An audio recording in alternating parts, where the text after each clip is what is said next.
வெள்ளை அரிசியில வெறும் குளுக்கோஸ் தான் இருக்கு. அதே பிரவுன் ரைஸ் எடுத்தீங்கன்னா அந்த பழுப்பு நிறத்துக்கு முன்னாடி ஏகப்பட்ட விட்டமின் இருக்கு. கருப்பு அரிசியில ஆந்தோசைனின் இருக்கு, சிகப்பு அரிசியில லைகோபீன் இருக்கு. நான் சொல்றேன் இந்த ஆந்தோசைன், லைகோபீன், இதுல விட்டமின், இது எல்லாம் தான் நமக்கு புற்றுநோய் வராமல், சர்க்கரை இளம் வயதுல வராம, இரத்த கொதிப்பு வராமல் தடுப்பதற்கான ஆக சிறந்த விஷயம். இதெல்லாம் நோய் வந்ததுக்கு அப்புறம் சாப்பிட மருந்து இல்ல.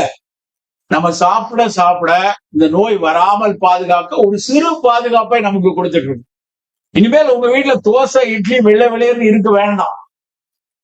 என்ன சார் இப்படி சொல்றீங்க?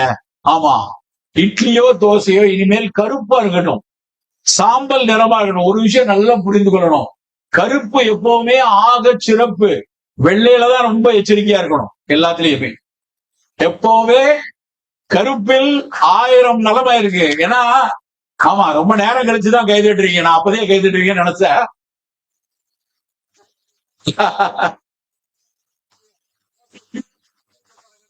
தீச்சு கொடுக்கறதுக்கா இல்ல. எதுக்கு நான் சொல்றேன்னா, நம் சமூகம் பல நெடுங்காலமாக கருப்பை அழுக்கு என்றும் கருப்பை தாழ்ந்தது என்றும் தவறாக கற்றுக் கொடுத்துட்டே வந்திருக்கு. அதனுடைய விளைவுகள் சமூகத்துல எத்தனை இடத்துல எவ்வளவு சிக்கல்ல இருக்குன்னு உங்களுக்கே தெரியும். ஆனால் நல்லா யோசிச்சு பாத்தீங்கன்னா, எதெல்லாம் கருப்பா இருக்கோ அதுல 1008 நலக்கூறுகள் இருக்கு. உளுந்து இருக்கு. சின்ன வயசுல எங்க அம்மா ஆற்றுல ஆட்டும் போது பக்கத்துல உட்காந்து அந்த தொலியை கையை வச்சு இப்படி எடுத்து சந்தோஷப்படுவோம். அந்த கருப்பு தொலி, உளுந்தினுடைய கருப்பு தொலி அவ்வளவு சிறப்பு. இன்னைக்கு அவ்வளத்தையும் எழுந்து உருட்டு பருப்புன்னு வெள்ளையா வச்சிருக்கான். அந்த உருட்டு பருப்பு இன்னொரு உருட்டு அது. ஆனா கருப்போட சேர்த்து அந்த உளுந்தை சேர்த்து இட்லிக்கு ஆட்டணும்னு வச்சுக்கோங்க, அந்த நான் சொன்ன அந்த கருப்பு நிறத்தில் உள்ள ஆன்டி ஆக்சிடென்ட் சேர்ந்து வரும். ஒரு கருப்பு கவுனி அரிசியும் கருப்பு உளுந்தையும், இல்லைன்னா நல்ல மாப்பிள்ளை சப்பாவையும் கருப்பு உளுந்தையும் வச்சு மாவாட்டி அதில் தோசை சுட்டு பாருங்க, அது சாம்பல் நிறத்தில் தான் இருக்கும். அது நல்ல கருமை நிறத்தில் இருக்கும். ஆனால் அது மருத்துவ குணம் உடையது நண்பர்கள். யார் கேட்டா அந்த வெள்ளை இட்லி மல்லிகைப்பூ மாதிரி இட்லி? மல்லிகைப்பூனா போய் மதுரையில வாங்கி வச்சுக்கோ. இட்லிக்கு எதுக்கு மல்லிகைப்பூ? பைத்தியக்காரர்களாக நாம் ஆயிருக்கோம். சில்கி பாலிஷ் போட்டு ரைஸ் வருது. அது சினிமாலயா நடிக்கும் போது ரைஸ். நமக்கு தேவை என்னவோ அந்த மாதிரி நம்ம உணவை எடுத்து பழகணும். நல்லா புரிந்து கொள்ளணும். பட்டை தீட்டி பாலிஷ் பண்ணி சந்தையில் அந்த அரிசியை கூடுதல் நாள் வைத்துக் கொள்ளலாம் என்பதற்காக உற்பத்தி செய்யப்பட்டது.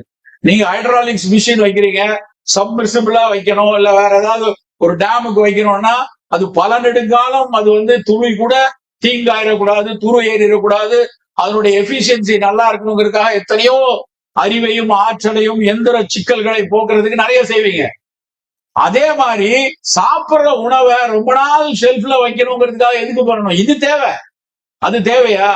அதனோட ஷெல்ஃப் லைஃப் நல்லா இருக்கணுங்கிறதுக்காக நம்மளோட செல்ஃப் லைஃப் போயிடும். நல்லா புரிந்து கொள்ளணும். அதனோட ஷெல்ஃப் லைஃப் ரொம்ப 6 மாசம் இருக்கணும், 1 வருஷம் இருக்கணும். அரிசி வண்டு வந்துடக்கூடாது, அப்படியே விளையேறி இருக்கணும்னு அவன் பட்டை தீட்டி பாலிஷ் பண்ணி நல்ல விஷயங்களை எல்லாம் தூக்கி போட்டுட்டு வெறும் சர்க்கரை குப்பியை நாம் ருசித்து சாப்பிட்டு விளையேறுன்னு அரிசிடா, மல்லிகைப்பூ மாதிரி அரிசிடான்னு கொண்டாடுறோம். குப்பையை கொண்டாடுகிறோம் நண்பர்களே. அது குப்பை. நம்ம யோசிக்கணும். நம்ம சின்ன வயசுல நமக்கு தெரியாது. இன்னைக்கு அத்தனை பேரும் 30 வயசு 25 வயசுல ஒரு பொறுப்பான இடத்துக்கு வந்துட்டோம். என்னுடைய ஒரு நாள் உணவும் ஆக சிறப்பா இருக்கணும், ஆரோக்கியமாக இருக்கணும் அப்படின்னு இருக்கணும். கொண்டாட்டங்கள் வேண்டுதான். உணவுக்கும் கொண்டாட்டத்துக்கும் நிறைய சந்தோஷம் இருக்கு. இன்னைக்கு இங்க இது ஒரு பெரிய மிஷினரி கம்பெனி, இந்த இடத்துல எதுக்கு வாழைப்பூ வடை, இந்த இடத்துல கரும்பு சாறு ஏன் வச்சிருக்கோம் அப்படின்னா இது ஒரு கொண்டாட்டம். இங்க எல்லாரும் மகிழ்ந்து இருக்கணும் அப்படிங்கிறதுக்காக இந்த இடத்துல இருக்கு. அது கொண்டாட்டத்துக்கு வச்சுக்கலாம். ஆனா தினம் பானிபூரி சாப்பிட முடியுமா? நம்ம அந்த தப்பு தான் பண்ணிக்கிட்டே இருக்கிறோம். தினம் கொண்டாடணும்னு நினைக்கிறோம். தினம் ராத்திரி ஆனா சென்னையில பாத்தீங்கன்னா சனிக்கிழமை ஆனா ராத்திரி ஆனா அத்தனை பேரும் ஹோட்டல்ல போய் நிக்கிறாங்க. பல பேர் வீட்டுல சின்ன பிள்ளைல எங்களுக்கு எல்லாம் ஞாபகம் இருக்கு, இரவு உணவு அப்படின்னா என்னன்னா மத்தியானத்தினுடைய மீந்து போனதுதான் இரவு உணவு. அப்படிதான் நான் எல்லாரும் சாப்பிட்டேன். இங்க இருக்க பெரிய என் வயசு விட்டு 50 வயசுல அவ்வளோ அப்படிதான் சாப்பிட்டு இருப்பாங்க. ஆனால் இன்றைக்கு அப்படி இல்லை. நைட் என்னது உப்புமாவா? அப்ப நீயே சாப்பிட்டு, நான் ஸ்விக்கில ஆர்டர் பண்ணிடுறேன், நான் சொமோட்டோல ஆர்டர் பண்ணிடுறேன். அத்தனை பேர் அப்படிதான் இருக்கான். இப்ப ஸ்விக்கில சொமோட்டோல போய் கம்பு மூளை வாங்கி குடிக்கிறாங்க. ஸ்விக்கில சொமோட்டோல பாஸ்தா வாங்கலாமா, கிரவியோலா வாங்கலாமா, ஸ்பகட்டி வாங்கலாமா, நூடுல் வாங்கலாமா, இது என்னெல்லாம் மனசுக்குள்ள குதூகலம் நினைக்கிறோனோ அதெல்லாம் ஆர்டர் பண்ணி வாங்கி கொடுத்துருது. சோ சிக்கல்கள் எப்படியெல்லாம் நம்ம கிட்ட உருவாகுதுன்னு பாருங்க. நம்ம உணவு ஒரு வேளை சாப்பிடுறதும் ஆரோக்கியமா இருக்கணும். நான் காலை உணவு அப்படின்னு சொன்னா புரதச்சத்து மிக அதிகமா இருக்கிற 2 முட்டை, இல்ல ஒரு பன்னீர், இல்ல நான் வந்து முட்டை சாப்பிட மாட்டேன் சார், சரி சோயா எடுத்துக்கோ, நல்ல சுண்டல் எடுத்துக்கோங்க. காலை உணவு நிறைய புரதம் இருக்கணும். நம்ம பாடி ஏத்த மாதிரி ஒரு 50 கிலோ இருக்கணும்னா 50 கிராம் புரோட்டீனா அட்லீஸ்ட் ஒரு 25 கிராம் காலையில சாப்பிட்டுறணும். நீங்க நாளையில இருந்து உங்க தட்டில் நீங்கள் எடுக்கக்கூடிய உணவுல ரொம்ப பெரிய கால்குலேஷன்லாம் கம்ப்யூட்டர் வச்சுலாம் போடணும் அவசியமே இல்லை.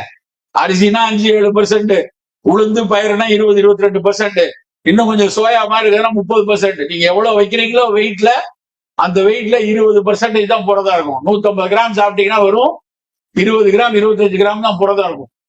இப்ப நம்ம யோசிக்கிறோம், அவ்வளவு புரதம் வேணும் என்றால் எதை தேடி சாப்பிடணும்? அப்ப கொஞ்சம் சோயா சாப்பிட்டுக்கலாம், கொஞ்சம் பன்னீர் சாப்பிடலாம், ஒரு மீன் துண்டை சாப்பிட்டுக் கொள்ளலாம், 2 முட்டையை சாப்பிட்டுக் கொள்வோம் அப்படின்னு யோசிக்கிறோம். காலை உணவு வீட்டில் நீங்கள் சாப்பிடுவதா இருந்தா ஒரு கப் சுண்டல், கொஞ்சம் பழத்துண்டு, கொஞ்சம் சோயா, கொஞ்சம் வந்து முட்டை அப்படி இருக்கணும். நான் இப்படி ஒரு நாள் ஒருத்தர் சொல்றேன், உடனே ஸ்டேஜ்ல சொல்றேன், சார் கொஞ்சம் சுண்டல், கொஞ்சம் சோயா, கொஞ்சம் முட்டை, கொஞ்சம் பழச்சாறு, ஒரு ஆப்பிள், இதெல்லாம் வச்சுக்கோங்க. ஓகே சார், இதெல்லாம் பிஃபோர் ஃபுட்டா ஆஃப்டர் ஃபுட்டான்னு கேட்கிறாரு. ஏன்னா அவங்களுக்கு இந்த சூப்பு பழம் அப்படின்னா ஒண்ணு டெசர்ட், இல்லைன்னா பிஃபோர் ஃபுட்டு. நண்பர்களே, அதுதான் உணவு. நான் 20 நாள் கடந்த 20 நாட்கள் வந்து அமெரிக்கால இருக்கேன். 15-16 நாட்கள் நான் சந்தித்த தமிழ் மக்கள், நான் ஒன்னும் மேற்கத்திய பீப்புள்லாம் சொல்லல, நான் சந்தித்த தமிழ் மக்கள்ல 15-16 நாட்கள் மத்தியான நேரத்துல சாலட் தான் சாப்பிடுறாங்க. அவ்வளவு விதவிதமான கீரைகள், இந்த கிரீக் சாலட் இல்லைன்னா மெடிட்டரேனியன் சாலட் அங்க ரொம்ப பிரபலம். லெட்யூஸ், ஸ்பினாக், அந்த மாதிரி கீரைகள், அப்புறம் ஆலிவ் துண்டு, கொஞ்சம் அங்க கிடைக்கிற ராஸ்பெரி, ப்ளூபெரி, அது மாதிரி விஷயங்கள், அதோட சேர்ந்து ஒரு முட்டை, இவ்வளவு வச்சு அந்த சாலடை சாப்பிடறான். நம்மளும் இங்க சாப்பிட முடியும். உடனே அங்க போனா தான் மெடிட்டேரியன் ஃபுட் சாப்பிடலாம் அவசியம் இல்லை. நம்ம ஊர்ல சாலட் இல்லையா? நம்ம ஊர்ல எப்படி எத்தனை காய்கறிகள், அவன் நாட்டை விட நம்ம கிட்ட வகை வகையான காய்கறி இருக்கு. அப்ப அந்த காய்கறிகளை மட்டும் சாப்பிடுவதை ஏன் நம்ம வந்து பிரச்சனையா நினைக்கிறோம்? அன்னைக்கு சென்னையில இருந்து கிளம்பும் போது மத்தியானம் 12:20 நான் அங்க இருந்து கிளம்பினேன். எனக்கு ஒரு பயம், ஏன்னா ஆயுத பூஜைனால எல்லாரும் சென்னையை விட்டு படையெடுத்து வெளியே போயிட்டு இருக்காங்க. சோ வண்டியில வர முடியுமா, இங்க 3:30 மணிக்கு இருக்கணுமேன்னு ஒரு பதட்டத்துல வரேன். என்னுடைய உணவு டப்பால வந்து மத்தியானம் வச்சிருந்த காய் தான் முழுக்க வந்து என்னுடைய உணவு. நீ மத்தியானம் அதான் சாப்பிட்டேன், பீன்ஸும் முட்டைக்கோசும் உள்ள பொரியல் வச்சிருந்தாங்க, அதை ஃபுல்லா வச்சு அதான் சாப்பிட்டுட்டு வந்தேன். எனக்கு இப்போ வரைக்கும் ஒன்றும் பெரிய பசியெல்லாம் இல்லை. வந்த உடனே ஒரு தேநீர் குடிச்சோம். காய்கறி மட்டும் சாப்பிடுறதுல என்ன குறைந்து போறோம்? 2 வேளை உணவிடுங்கள், ஒரு வேளை முழுக்க முழுக்க காய்கறியாவும் பழங்களாவும் சாப்பிட்டு பாருங்க, எவ்வளவு சிறப்பாக இருக்கும்னு சாப்பிட்டு பார்த்தாதான் தெரியும். ஏன் நான் அதை சும்மா ஒரு விருந்தாக மட்டும் சொல்லல, ஆரோக்கியத்துக்காக சொல்றேன். நமக்கு நோய் வராமல் தடுக்கணும்னா ஒவ்வொரு நாளும் நமக்கு ஒரு ஆன்டி ஆக்சிடென்ட் வேணும். நமக்கு இது மாதிரியான ஃப்ரீ ரேடிக்கல் ஸ்கேவெஞ்சர்ஸ் நமக்கு வேணும். நண்பர்களே, அக்கறைகளை நீங்கள் உணவிலிருந்து எடுத்துக்கொள்ளுங்கள்.